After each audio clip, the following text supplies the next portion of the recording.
ఆ తర్వాత ఆయనకి మేము వేయలే ఓటు, డిస్టర్బెన్స్ ఎక్కువ అవుతుందని. ఎందుకంటే నాదెళ్ల భాస్కరరావు ఇష్యూ, ఇంకోటి చాలామంది ఏంటంటే బ్యాడ్ లక్ ఏంటంటే చాలా బ్యాడ్ లక్, నాదెళ్ల భాస్కరరావు దుర్మార్గుడు అని స్టాంప్ వేయటం. అర్థమైందా? అది ఎట్లయితే ఎమ్మెల్యేని నమ్మటం మానేశాడో, అధికారులు నమ్మటం మానేశాడో, అట్లా ఎవరో చెప్తే నాదెళ్ల భాస్కరరావు కూడా నమ్మటం మానేశాడు. ఆయన వెన్నుపోటు పడవటానికి కారణం ఈయనే ఎన్టీ రామారావు గారే. ఎన్టీ రామారావు గారి కారణం ఆయన నమ్మపాటం, ఆయన దూరంగా పెట్టడం. మరి ఆయన పెద్ద లీడరు, కాంగ్రెస్ గవర్నమెంట్లో మినిస్టరు, లాయరు, లాయల్టీగా ఉంటాడు, హుందాగా ఉంటాడు, బాగా చదువుకున్నవాడు. రామారావే ఆయన దగ్గరికి వెళ్ళాడు, ఆయన రామారావు దగ్గరికి వెళ్ళా,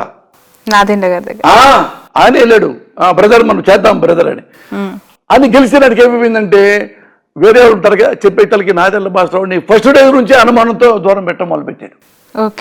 ఇలాంటివి మాకు తెలుస్తాయిగా. నేను యూనివర్సిటీ జనరల్ సెక్రటరీని నాగార్జున యూనివర్సిటీలో. అప్పుడు నుంచి నా పాలిటిక్స్ బాగా ఉండింది, బ్రెయిన్ అంతా. అప్పుడు అక్కడ అతను తర్వాత బాబు గారు వచ్చారు, జన్యువుని వెన్నుపోటు పొడిచాడు. కానీ ఏమైపోయిందంటే అప్పటికే జనాలు ఇదివరకు నాదెళ్ల భాస్కరరావు అయితే జనం గోలగోలు చేశారు. రామారావు నాదెళ్ల భాస్కరరావు చాలా మంచివాడు కొన్ని విషయాల్లో, కానీ రెండోసారి అల్లుడు వెన్నుపోటు పొడవగానే జనం మాట్లాడాల, ఏ వాళ్ళలో ఫ్యామిలీ మ్యాటర్లు అన్నట్టుగా వదిలేశారు తప్పితే, అయితే రెండోసారి వెన్నుపోటు అనేది రామారావుకి అన్యాయం జరిగింది మాత్రం వాస్తవం. ఈ నాదెళ్ల భాస్కరరావు విషయంలో మాత్రం రామారావు గారు తప్పు. నాకున్న రాజకీయ పరిజ్ఞానం అది, నాకున్న పరిజ్ఞానం అది. కాకపోతే ఒకటి ఉంది, ఒక ఏది ఎథిక్స్ అనే వచ్చినప్పుడు ఏమవుతుందంటే రామారావు ఇలాంటి వాడ అక్కర్లా, మనం బయటికి వెళ్ళిపోయి మనం వేరే పార్టీ పెట్టుకొని మనం గడ్డానవుదాం అంతం బాగుండేది. అది ఒకటి చేయలేకపోయాడు నాదెళ్ల భాస్కర్, అదే ఆయన బలహీనత. ఈయన ఇంటెన్షనల్గానే వెన్నుపోటు పొడిచాడు. ఆయన ఇంటెన్షనల్గా పొడవలా, నన్ను అవమానించాడు. అప్పుడు నాకు టెస్ట్ పెడతాడా, ఇది మగ పతివ్రతలాగా అని అవమానంతో చేసిన పనిది. ఇతను ఇంటెన్షనల్గా చేసిన పని. ఎందుకంటే అడ్వాంటేజ్ తీసుకున్నాడు. ఇతను అమాయకుడు, ఈకేం తెలియదు, రాజకీయాలు తెలియవు, వాడిని అడుగుతాడు రామారావు గారు. దాన్ని అడ్వాంటేజ్ తీసుకొని మనతో చేద్దామని చెప్పి అట్ట ఇంటెన్షనల్గా వచ్చి వాళ్ళ ఇంటి వాళ్ళందరూ నమ్మించి వేరే వాళ్ళందరూ కొనేసేసి చివరికి దగ్గుబాటి వెంకటేశ్వర గారిని తీసుకొచ్చి నీకు డిప్యూటీ ముఖ్యమంత్రి చేస్తారని చెప్పి వాళ్ళు ఆనందపడి, అయితే ఆయన ఇప్పుడు పొడుచుకో రామారావుకి అనిపించి పొడిచి, అదే రామారావుకి విలువ లేనివాడు అని రామారావు తిట్టి, వాడు అని తిట్టి, చివరికి చంద్రబాబు వాడని తిడితే ఏపీ రాధాకృష్ణ కూడా ఎన్టీ రామారావు వాడని తిట్టాడు. అది మనకున్న మీడియా. అలా అప్పుడు రామారావు గారికి తర్వాత ఉన్నళ్ళలో బెటర్ ఎవడు, ఇంక ఎవరు కాలుతట్టు కాంగ్రెస్ చచ్చిపోయింది. అప్పుడు ఆల్మోస్ట్ చాలా ఘోరంగా ఆయన సపోర్ట్ చేస్తే ఆయన చాలా చాలా నీచమైన పద్ధతులు నేను చూశా. అందుకని ఆయన మానేశా, ఆయనతో మాట్లాడు. ఆయన అంటే సపోర్టే, నేను పార్టీలో చేరను. ఇప్పుడు ఓటర్గానే ఈ వద్దు ఇంకోళ్ళకి వేసుకుందాం, నేను ఇతనికి వేస్తున్నా, ఇతను ఇందులో ఈ మంచి క్వాలిటీస్ నాకు ఉన్నాయి, అందుకు నమ్మి వేస్తున్నా, అదే చెప్పేవాడిని నేను. ప్రభుత్వం రాకముందు వరకు కూడా నాకు ఏ పదవి వద్దు, నేను అఫీషియల్ గా జాయిన్ అవడం కూడా లేదు, నేనేమి ఆశించట్లేదు అని చెప్పి బాహాటంగా అనేక సార్లు చెప్పారు కదా. ఎఫ్డిసి చైర్మన్ ఈ పదవి కార్పొరేషన్ కి సంబంధించి ఎందుకు స్వీకరించారు పోసాని గారు? సినిమా అవకాశాలు లేకనే? సినిమా అవకాశాల తర్వాత చెప్తా, ఇప్పుడే మళ్ళీ నెక్స్ట్ అడుగు చెప్తా, మర్చిపోకుండా అడుగు. దానికి దీనికి లింక్ చెప్తాను. ఓకే. అది నాకు 12 ఏళ్ళ నుంచి జగన్ గారి పరిచయం. అప్పుడు ఎలక్షన్లో ఆ టాపిక్ లేదు. ఎప్పుడైతే ఆయన ఎందుకు నచ్చిందంటే నాకు, ఈయన చంద్రబాబు రామారావు గారు ఇట్లా చేస్తాడని చెప్పి, యాక్చువల్గా ఏంది, రామారావు గారు మీ పద్ధతి నాకు నచ్చలా, అందుకని నేను బయటికి వెళ్ళిపోతున్నా, నేను వేరే పార్టీ పెట్టుకుంటా, వెళ్ళిపోతే ఆడు మగోడు. అంతకుముందు అన్నారు కదా, ఎలక్షన్ ముందే ఉన్నాడు, రామారావా ఇది మా మామ నాకు టికెట్ ఇస్తే మా మామను ఓడిస్తా, ఎందుకేం తెలుసు రాజకీయాలు పాలిటిక్స్ స్పెల్లింగ్ కూడా తెలియదు, నేనే ఓడిస్తా ఇతన్ని అన్ని కారుకోతలు కూర్చున్నవాడు చంద్రబాబు నాయుడు. ఓడిపోయాడు, వచ్చి కాళ్ళ దండం పెట్టి చేరాడు. అక్కడ వెళ్ళి పోటు పట్టు తప్పు.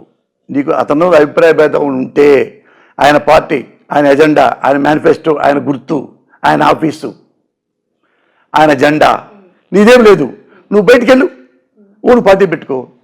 అది చేసిన వాడు జగన్. అక్కడ నచ్చాడు నాకు. ఓకే. ఎందుకు వెళ్ళాడు? వాళ్ళ నాన్న చనిపోయాడు. చనిపోయిన తర్వాత వాళ్ళ నాన్న చనిపోవడం చూసి కొంతమంది చచ్చిపోయారు, 100 మంది చచ్చిపోయారు. హార్ట్ అటాక్ వచ్చేవాళ్ళు, బాధపడ్డవాళ్ళు చచ్చిపోయారు. చచ్చిపోయిన తర్వాత ఆయన వాళ్ళ అమ్మగారు వాళ్ళ చెల్లెల్ని తీసుకొని ఢిల్లీ వెళ్ళి సోనియా గాంధీ గారితో, మేడం మా నాన్న చనిపోయారు కదా, అందుకని మేము ఓదార్పు యాత్ర చేస్తాను, వాళ్ళ ఇళ్ళకెళ్ళి చేసి వస్తానంటే, ఈలోపు ఆమెకి ఇక్కడ చెప్పేశారు, లేదు మేడం ఇతను ఆల్రెడీ సీఎం వాళ్ళ కోరిక ఉంది, అదేదో ఓదార్పు యాత్ర కాదు, ఆ వంకతో ఈ తిరుగుతున్నాడు అన్నట్టు చెప్తే ఆమె నమ్మి వచ్చి జగన్మోహన్ రెడ్డి గారు ఏం చెప్పిందంటే, మీరు చేయక్కల్లా, మీరు యాత్రలు చేయక్కల్లా, తిరగక్కల్లా, ఓదార్పు యాత్ర చేయొద్దు, ఎవరెవరు చనిపోయారు వాళ్ళ కుటుంబాలని మన గాంధీ భవన్ పిలిపించుకోండి, అక్కడే ఓదార్చి పంపండి. అంటే ఏమండి, వాళ్ళు మా నాన్న కోసం చచ్చిపోయారండి, మా నాన్న కోసం చచ్చిపోతే, మా నాన్న చనిపోతే వాళ్ళని గాంధీ ఆఫీస్కి పిలిచి టీ ఇచ్చేసి ఓ థ్యాంక్ యూ పంపిస్తారా? అది ట్రెడిషన్ అండి, అది తప్పండి. అది ఎవరో చచ్చిపోయారు ఇంటికి మనం వెళ్ళాలండి, పరామర్శలు మనం వెళ్ళాలి అంటే నేను చెప్పింది చెయ్యి, డూ వాట్ ఐ సే అని చెప్పిన తర్వాత వాళ్ళ అమ్మగారు ఏదో చెబుతుంటే ఈయన లేచాడు పైకి లేపి, అమ్మా మేడం థ్యాంక్ యూ, వచ్చి ఈ రోజు నుంచి ఈ కాంగ్రెస్తో మనకి సంబంధం లేదు, నేనే కొత్త పార్టీ పెడతా. ఆయన వచ్చి కొత్త పార్టీ పెట్టాడు. ఎవరు చెప్పాడు, నేను మా నాన్న మా చెల్లెలు మేము ముగ్గురే ఉన్నాం, నేను పార్టీ పెడుతున్నా మా నాన్న పేరు మీద అని ఓదార్పు యాత్ర చేశాడు. అది నచ్చింది నాకు. ఈయనకి చంద్రబాబు కంపేర్ చేసుకున్నా, అరే ఇద్దరికి ఎంత తేడా ఉందాయా, ఈయనేమో సొంత మావనే వెండిపొడి పొడిచి చెప్పులతో కొట్టించి పదవి లాక్కొని విలువ లేనివాడు రామారావు అని చెప్పి వాళ్ళ కుటుంబాన్ని కూడా అన్పాపులర్ చేసి పెద్దగా ఉండాల్సిన దాన్ని కింద పెట్టాడో తను ముఖ్యమంత్రి అయిపోయాడు. ఈయన కాంగ్రెస్లో ఉంటే ఎంపీ అవుతాడు, కేంద్ర మంత్రి అవుతాడు, ఎక్కువ ఉంటే మంత్రి అవుతాడు, మళ్ళీ ముఖ్యమంత్రి అవుతాడు. ఇలాంటిది పోగొట్టుకొని ఎంత కష్టం ముఖ్యమంత్రి అవ్వాలంటే, కొత్త పార్టీ పెట్టి చాలా కష్టం కదా. ఈయన రామారావు గారిలాగా పెద్ద హీరో కాదు కదా, అంతకుముందు సినిమా పెద్ద రాజకీయ పరిజ్ఞానం కూడా ఎక్కువ లేదు కదా, రాజకీయాల్లో తిరగలేదు కదా. వాళ్ళని ముఖ్యమంత్రి అయినా ఏ ఒక్కరోజు అసెంబ్లీకి రాలేదు, ఏ ఒక్కరోజు సచివాలయానికి రాలేదు, వ్యాపారం చేసుకునేవాడు. అంత డెడికేషన్ అదా లేకపోతే డిఫికల్ట్ అవుద్దా అనుకుంటే ఈ పద్ధతులు నచ్చినాయి నాకు. ఇక్కడ సోనియా గాంధీ గారి దగ్గర మాటల విధానం నాకు నచ్చింది. అప్పటి నుంచి ఆయన దగ్గర వెళ్ళా. ఓకే. అప్పుడు నవ్వాడు ఆయన. అప్పుడు ఏం లేదు కదా, మరి 13 ఏళ్ళ నుంచి ఆయన తిరుగుతూనే ఉన్నాను నేను. ఆయన నెక్స్ట్ జైల్లో ఉన్నా ఆయనే నేను నమ్మా. జెన్యూన్ పర్సన్, ఇది ఇంటర్నేషనల్గా. ఎందుకంటే వైఎస్ఆర్ కొడుకు ఒక్కడే ఉన్నాడు గట్టోడు ఈ ఆంధ్రదేశంలో, పొలిటికల్గా ఉంటే గింటే వాడిని ఒక్కడు లేపేస్తే మనకి అడ్డు లేదు. చంద్రబాబు కంటే చంద్రబాబు అబ్బాయి కొడుకు కూడా అడ్డు లేదు అనుకుని బొక్కలో పెట్టేశారు. ఎలా నవ్వుతూ లోపలికి వెళ్ళాడు, అలా నవ్వుతూ బయటకు వచ్చాడు జైల్లో వచ్చి తర్వాత ఎలక్షన్లో ఓడిపోయినా ఆయనతో మేము తిరిగాం. ఎందుకంటే ఈ లీడరు ఇతను ఎప్పటికైనా పైకి వస్తాడు, ఇతనిలో డెడికేషన్ ఉంది, కన్విక్షన్ ఉంది, కమిట్మెంట్ ఉంది, క్యారెక్టర్ ఉంది అని అది ఎక్కడ దీక్షలు వెళ్ళినా కానీ నేను కారేజ్కి వెళ్ళిపోయాడిని. నెక్స్ట్ ఎలక్షన్ వచ్చిన తర్వాత ఎలక్షన్స్లో నాకు పంపించాడు నా దగ్గరికి, మురళీకి ఏం కావాలి అడగవు, మురళీకి ఎమ్మెల్యే కావాలా, ఎంపీ టికెట్ కావాలా, ఎమ్మెల్సీ కావాలా, ఏమి ఎక్స్పెక్ట్ చేస్తున్నాడు అని ఇద్దరు, రెడ్డి గారు ఒక అతను వచ్చారు. ఇక్కడ ఎవరు వచ్చారు? సాక్షి నాగేశ్వరరావు తీసుకొచ్చాడు, మా ఇల్లు అడ్రస్ తెలియక. ఇట్లా ఎవరు వచ్చారు మాట్లాడడానికి? అదే రెడ్డి ఒక ఆయన, ఒక అతను ఎన్ఆర్ఐ, వాళ్ళు ఇప్పుడు కూడా అక్కడ ఉన్నాడు, సీఎం ఆఫీసులో ఉంటున్నారు. వాళ్ళు పెద్ద అంటే బాగా అడ్వైజ్ చేసేవాళ్ళు, బాగా పార్టీని నమ్ముకునేవాళ్ళు, శ్రేయోభిలాషులు వాళ్ళు, ఆయనకు ఆప్తులు. అయితే వాళ్ళనే పంపించారు. అది కాకుండా పీకే పంపించాడు, పీకే ప్రశాంత్ కిషోర్. నేను తెలియదు, ఆయన ఎప్పుడు మాట్లాడుకోలే. ఆయన నెట్లో కొట్టుకుంటూ చూసుకుంటూ నన్ను చూపించాడంట, ఇతను మీకు తెలుసా అని. తెలుసు అంటే ఇతను తీసుకురండి అన్న అంట. ఇతను ఆల్రెడీ జగన్ గారు ఫ్యాన్ అండి. ఈయన మనం వద్దన్నా ఆయనకే సపోర్ట్ చేస్తాడు, ఆయన పార్టీలో మారాడట్లా. ఎవరు బాగుంటే వాళ్ళతో సపోర్ట్. ఇప్పుడు ఈయన జగన్ గారితో టైం తీసుకురండి అంటే అడుగుతానంటే వస్తే వద్దు, నేను పీకే దగ్గర రాను, నేను పొలిటీషియన్ కాదు కదా, థ్యాంక్స్ చెప్పండి అన్న. వచ్చింది ఏంటంటే అన్న ఇలా అడిగాడంటే, అన్నకి చెప్పండి జగన్ గారికి, నాకు ఏ ఎమ్మెల్యే పదవి వద్దు, ఏమీ నాకు వద్దు. ఎందుకంటే ఒకసారి మా సినిమా కుటుంబ సభ్యుడు చిరంజీవి గారు పార్టీ పెట్టి నాకు తెలియకుండానే నేను డబ్బింగ్ చెప్తా ఉంటే ఆయన పేరు అనౌన్స్ చేశాడు. ఇక తలంచుకొని వెళ్ళాను, సంతోషం. ఆయన నాకు రూపాయి అడగలేదు, ఏం ఆశించలేదు. మురళి హానెస్ట్ ఫెలో, అసెంబ్లీలో ఉంటే బాగా మాట్లాడతాడు, మురళికి మనం ఇద్దాం. ఎవరికి ఇవాళ ఎమ్మెల్యే నా కొడుకే ఇచ్చాడు సినిమా ఇండస్ట్రీలో చిరంజీవి గారు. మరి గ్రేట్ కదా. మరి నాకెంత నా మీద నమ్మకం పెరుగుద్ది. ఓ నన్ను ఇంత బాగా నమ్మాడు చిరంజీవి గారు, ఉంటుంది కదా ఆ కృతజ్ఞత, అది ఎప్పుడు ఉంటుంది. అయితే చెప్పి అన్న నాకేం వద్దని చెప్పండి, అన్నకి సర్వీస్ చేస్తా, ఆయన ఉన్నంతకాలం నేను సర్వీస్ చేస్తాను, నేను చచ్చిన పోయేంతకాలం సర్వీస్, ఎందుకంటే నచ్చాడు బాగా, నేను చచ్చిపోయేదాకా ఆయననే సర్వీస్ చేస్తా, అది తప్ప ఇవి నాకు వద్దు. కాదండి అన్న చెప్పాడు, పీకే చెప్పాడంటే వద్దు. పక్కన మీ ఫ్రెండ్ నాగేశ్వరరావు పక్కనే ఉన్నాడు, ఇప్పుడు ఆయన కూడా నవ్వుకుంటున్నాడు. అంతే వెళ్ళి చెప్పారంట, చెప్తే నవ్వాడంట ఆయన.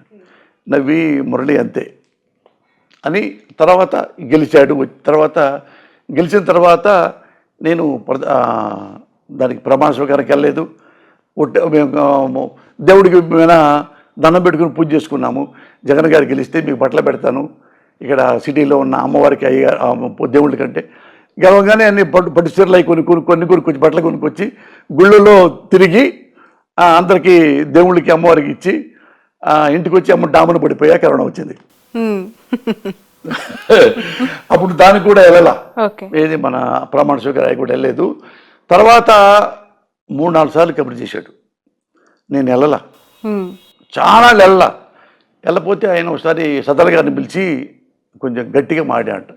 ఏమన్నా మురళిని తీసుకురాలేరా, నేను చెప్పానని చెప్పలేదా, అది ముఖ్యమంత్రి అయినా నన్ను గుర్తుపెట్టుకోకర్లా, ఆంధ్రదేశం మొత్తం చేతుల్లో ఉంటుంది కదా, ఎంతమంది లక్షలాది కార్యకర్తలు ఉన్నారు, నన్ను ఎందుకు గుర్తుపెట్టుకోవాలి, నాకంటే గొప్ప వాళ్ళు చాలా మంది ఉన్నారు, నేను ఆయన కోసం ప్రాణం ఇవ్వలేను, ప్రాణం ఇచ్చేవాడు కార్యకర్తలు ఉన్నారు, అయినా నన్ను ప్రేమించాడు, ఆయన నా కోసం ప్రాణం ఇచ్చేంతగా ఇష్టపడతాడు నేనంటే, నువ్వు ఎందుకు మీరు మురళిని తీశారు సార్, మేము ఒకసారి వచ్చాడండి, నేను వస్తానని చెప్పి మళ్ళా ఫోన్ చేస్తే ఫోన్ కూడా ఎత్తలేదు, నేను ఇంటికి 2-3 సార్లు చేశానంటే కొద్దిగా పద్దెడు పని ఉంది వెళ్ళానన్నా, మళ్ళీ వస్తానని చెప్పి వెళ్ళాడు, ఇవన్నీ కాదన్నా అతను తీసుకురండి అంటే, సార్ ఆయన సజ్జల గారు ఫోన్ చేసి అరిచాడు, అయ్యా నన్ను తిడుతున్నాడు, అయ్యా నన్ను ఎరుతున్నాడు ఆయన, నువ్వు రా అన్న, కొద్ది పని ఉందన్న అంటే, అక్కడ నుంచి చల్లా మసూద్ రెడ్డి అని చెప్పి స్కిల్ డిపార్ట్మెంట్ చైర్మన్ ఇద్దరికి అడ్వైజర్ స్కిల్ డిపార్ట్మెంట్, ఆయన్ని నువ్వు అర్జెంటుగా విజయవాడ నుంచి హైదరాబాద్ వెళ్ళి మురళి కార్యక్రమ పో అన్నాడు. సజ్జల గారు వచ్చాడు మా ఇంటికి, అవును చల్లా మసూదన్ రెడ్డి గారు వచ్చి అన్న తిడుతున్నాడు అన్న సీఎం గారు, నువ్వు వచ్చి ఒకసారి కనపడలేదు చాలు అంటే, ఏదో అంట పెడతారని నాకు తెలుసు, నాకు పెద్ద ఇష్టం ఉండదు వాటి మీద, ఆయన అంటే ఇష్టం తప్ప వాటి మీద పదవుల మీద ఇంట్రెస్ట్ ఉంటే ఎప్పుడో ఏదో వచ్చేది నాకు. అయితే నువ్వు రాకపోతే ఆయన మమ్మల్ని మేము వెళ్ళం, ఆయన క్యాబిన్లోకి మేము వెళ్ళలేమిక అన్నాడు. అని కాదన్న కొంచెం నాకు పని ఉంది. ఏమయ్యా నువ్వు మొండోడు పోయితే ఆయన ఇంటికంటే జగన్మోహన్ జగన్ గారు, నువ్వు రాకపోతే మాత్రం మేము మరి మాకు ప్రాబ్లం అవుతుంది గుర్తుపెట్టుకో అని గట్టిగా మాడితే, అవునా అన్న నమ్మించా, అవునా అయితే పని చేస్తానన్నా, 2 రోజులాగి వస్తా, 2 రోజులాగి వస్తావు కదా, 2 రోజులాగి వస్తా, ఇలాగ 2-3 నెలలు రాలా, మళ్ళీ సజ్జల గారు ఫోన్ చేశాడు, ఇక్కడికి వచ్చాడు, ఇంటికి వచ్చే నా ఇంటికి పిలిచాడు, మురళి ఎంత ముఖ్యమంత్రి స్థానంలో ఉండి నీ గురించి గుర్తుపెట్టి అడుగుతున్నారంటే మనం ఉంటే ప్రేమ ఉండబట్టే కదా, నువ్వేదో సర్వీస్ చేసావని నీకు ఇవ్వటం కాదు, నువ్వు నచ్చావు, నువ్వు మంచి సిన్సియర్గా ఉంటావు, పిచ్చి పిచ్చి పనులు చేయడు, హానెస్ట్గా ఉంటాడు, ఎగబడ్డావు జనాల దగ్గరికి వెళ్ళి జనాలు తోసుకొని సీఎం దగ్గరికి వెళ్ళటాలు, జై అరవటాలు ఇట్లాంటివి చేయవు, మంచోడు కదా, చదువుకున్నవాడివి, నువ్వు ఉంటే మరి పార్టీకి చాలా హెల్ప్ అయ్యావు కదా, నువ్వని మరి ఎందుకు సర్వీస్ చేసావు, నువ్వు ఎందుకు సర్వీస్ ఎందుకన్నా, మంచి మనిషి కాబట్టి చేశాను, మరి నువ్వు మంచి మనిషి అయినా రమ్మంటున్నాడు అన్నాడు. అవునా అన్న అయితే టైం ఇలేనా ఆలోచించుకొచ్చి మళ్ళీ వస్తాలే అన్న, అన్నకి చెప్పండి అన్న అనిలోపు ఈలోపు వాళ్ళు లేరు చెప్పాడంట. సరే వస్తారన్నాడు కదా, ఏమి కావాలో అడిగి చూడండి ముందుగానే అంటే ఆయనకి ముందు వీళ్ళు ఫైల్ పెట్టారంట. వేరే ఇంకో చైర్ ఉంది, అది చూసి అది పక్కన పడేశాడంట. ఇది మురళికి సరిపోదు, పెట్టండి కాదు, మురళి లెవెల్కి ఉన్నది పెట్టండి. మనకి లెవెల్ ఉందో నాకు తెలియదు, మురళి ఎలా ఆ లెవెల్లో ఉండాలి, మురళి సర్వీస్ చేయడానికి ఉపయోగం, అది వద్దు అని ఫైల్ పక్కన పడేశాడు. ఆయన ఏమయ్యా నువ్వేంటి అసలు నో అంటావా చెప్పు, ఎస్ అంటా చెప్పు. అన్నీ ఇష్టం లేదన్నా నాకు, ఆ మాట నువ్వు సీఎం గారికి చెప్పు అని పోయి సీఎం గారికి పోయి చెప్పంటే సరే అన్న అంటే ఆయన పక్క నుండి సీఎం గారు ఆఫీస్ బయట నుంచి మాడుతున్నాను రమ్మన్నాడు. రేపు వస్తారన్న తప్పల అన్అవైలబుల్. అప్పుడు ఫస్ట్ టైం నేను కలిసింది ఎలక్షన్ ముందు తర్వాత. వస్తే కరెక్ట్గా వెళ్ళి కూర్చో మై డియర్ పోసానికి ఇష్టం మురళి ఎట్టన్నాడు, కూర్చోబెట్టాడు. ఏంటి అన్నాడు. ఏముందన్నా ఏం లేదు. ఎందుకు నువ్వు అది అంటావు ఇది అంటావు, నీకేం కావాలి చెప్పు, మాకు తెలియదు ఇదే అన్నాడు సీఎం గారు. నీకు ఏవైతే నీకు ఇంట్రెస్ట్ సర్వీస్ బాగా చేయగలవు, ఇంకా నువ్వు చదువుకున్నావు కదా, నువ్వు ఎంఏ చదివావు కదా, నాకు యూనివర్సిటీ కదా, ఎంఫిల్ తీసావు కదా, అవన్నీ చెప్తున్నాడు. పాదయాత్రలో చెప్పాడు, నా చేపట్టుకు నడుపుతా ఆ మురళి నువ్వు అక్కడ ఎంఏ 10 సంవత్సరం కదా అంటే నవ్వే. అన్నా నీకేం తెలుసు అంటే నవ్వుతున్నాడు. మా నాన్న కూడా తెలుసు కదా, అవునన్నా తెలుసు అన్న. అట్లా ఇది అయితే నేను అన్న నాకు ఏమి పదవులు ఏమి ఇష్టం లేదన్నా, సర్వీస్ చేస్తాను. ఎందుకు చేస్తావు సర్వీస్? ఊరికి నేను సర్వీస్ ఏంది మరి, ఇక్కడ సర్వీస్ మంచి పని చేయొచ్చు కదా, నువ్వు ఇక్కడ ఏం కావాలి చెప్పు అన్న. అది అన్న ఎట్లా ఉన్నాను సరే ఏం మాట్లాడు సాగరి బెల్లు కొట్టి ఐఏఎస్ ఆఫీసర్ ధనుంజయ రెడ్డి గారు వచ్చారు. ఇక్కడ హైదరాబాద్లో అంతకుముందు కమిషనర్గా చేశాడు ఆయన, ఐఏఎస్ ఆఫీసర్. ధనుంజయ అన్న చూడు మురళి వచ్చాడు అంటే ఆయన చెప్పాడు ఇట్లా అంటాడు అంటే మురళి అని. అదే ఏమొద్దంటున్నాడు. సో పని చేయనా, నువ్వు నీ రూమ్లో కూర్చో, మాకు నువ్వు కూర్చో, ఏడో కూడా వస్తాడు ఆ పక్కన నా రూమ్లో రూమ్ ఉంది, ఆ రూమ్లో కూర్చో, మురళిని తీసుకెళ్ళి. నువ్వు టీయా కాఫీయా, నువ్వేం తాగుతావు, నువ్వు మర్చిపో టీ కాఫీ తాగు కదా, నువ్వు కాఫీ కదా. ఇంత చిన్న పిల్లోడు మాడతాడు చూడన్నా, అట్టుంటాడు. ఆఫ్ ద రికార్డు చూస్తే అన్ని ప్రేమించబుద్ధి అవుద్ది. అర్థమైందా మీకు?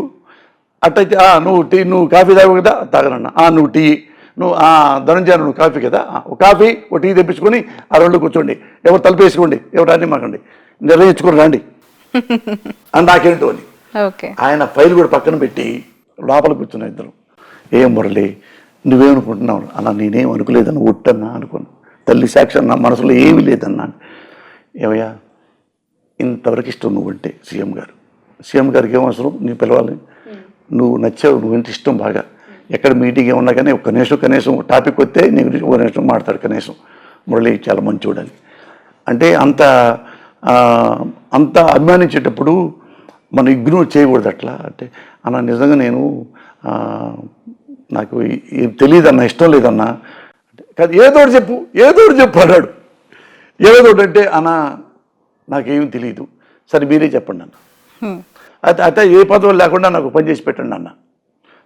ఇప్పుడు ఇక్కడ నుంచి వైజాగ్ రమ్మన్నారు కదా అందరినీ, వైజాగ్ వస్తే స్టూడియోలు కట్టుకోవచ్చు, మీరు స్టూడియో స్థలం ఇస్తాం, ఉండడానికి స్థలం ఇస్తాం అన్నారు కదా. అందుకని ఏంటంటే మా పిల్లలు కూడా ఉన్నారు, నా కొడుకులు ఉన్నారు, మేము అందరితో పాటు మాకు కూడా ఒక స్టూడియో ఇవ్వండి, మీ స్టూడియో కట్టుకుంటాను. అది మామూలుగానే వస్తుంది. నువ్వు అడిగేది ఏముంది, నువ్వు క్వాలిఫైడ్ అనుకో నీకే వస్తారు. నువ్వు 35 ఏళ్ళు నుంచి ఇండస్ట్రీలో ఉన్నావు, మా చిరంజీవి గారు అడిగితే చిరంజీవి గారికి ఇస్తాం, నువ్వు అడిగితే నీకు ఇస్తాం. దాని కొత్త మేము చేసే మెహర్బానీ ఏముంది, అప్లికేషన్ పెట్టి నువ్వు క్వాలిఫైడ్ కదా. 100 సినిమాలు చేసావు, 500 సినిమాలు పైన హీరో యాక్ట్ చేస్తున్నావు, హీరోకి చేసావు, డైరెక్టర్వి, ప్రొడ్యూసర్వి, నీ క్వాలిఫికేషన్ ఉంది కదా, దాన్ని మేమే ప్రత్యేకంగా నీకు దానం చేయక్కర్లా అని అంటే అసలు మీరే ఆలోచించుకోండి అన్న, ఆలోచించి మీరే నిర్ణయం తీసుకోండి అన్న, నేను చేస్తాను, నాకే తెలియదు అన్న. అంతేనా కదా? అంతే సార్, నువ్వు వెళ్ళిపోను. వెళ్ళిపోయిన తర్వాత ఫోన్ చేస్తానంటే 3 నెలలు నేను ఫోన్ ఎత్తలా, వద్దనుకొని. ఇవన్నీ ప్రమాణ సాక్షి శ్రావణి, నువ్వు ఎంక్వైరీ చేసుకో కావాలంటే. ఇందులో ఒక మాట తేడా వచ్చిన 2-3 నెలలు నేను ఫోన్ ఎత్తట్లా, సద్దర్ గారిది కూడా. కాకపోతే సద్దర్ గారు మా ఇంటికి వచ్చాడు. అన్నా బాగున్నారా, ఏం చేస్తున్నావు నీ ఇంట్లో ఇక్కడ ఇల్లు మారేమన్నా టీ తాగడానికి వస్తావన్నా ఒకసారి ఇల్లు చూడన్నా అన్న. వచ్చి ఇక్కడ గంట కూర్చున్నాడు ఈ ఇంట్లో. కూర్చొని మురళి మా సీఎం గారు ఇట్లా చేయి మురళి, ఎందుకంటే నువ్వు మంచి సర్వీస్ చేస్తావు మురళి, నీకు ఏమి ఇచ్చినా కానీ మంచి సర్వీస్ చేస్తావు నువ్వు, అందుకని అది ఒకటి ఉంది, నువ్వేదో ఊరినే నువ్వు సర్వీస్ చేసావని చెప్పి నీకు గిఫ్ట్గా ఇవ్వటం కాదు, నువ్వు సిన్సియర్గా చదువుకున్న వాడివి కదా అన్నాడు. అంటే సరే మీరే ఆలోచించండి అన్న అని అది మళ్ళీ చేసి అయిన తర్వాత ఆయన అంటపడ్డాడు విజయ్ కుమార్ రెడ్డి అని ఆయన.